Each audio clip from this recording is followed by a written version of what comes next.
الو. اليوم راح احكيلكم قصة حقيقية صارت بالنمسا. قصة الشايب الأقرط جوزيف فرايت. هذا الشايب الأقرط كان عنده 7 أطفال ومن ضمنهم البنية إليزابيث.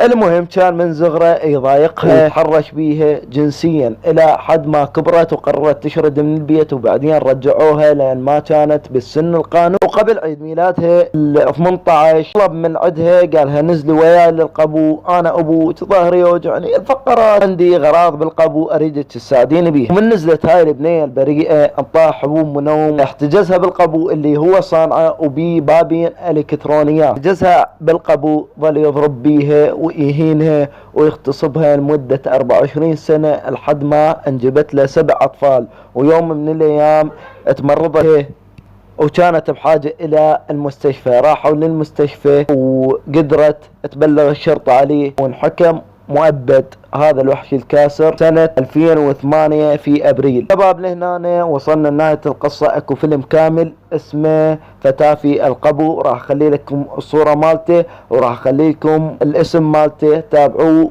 وانا ما حكيت القصة كاملة حتى ما تحترق عليكم الاحداث. وبنهاية الفيديو احب اقول لك يلا نمشي.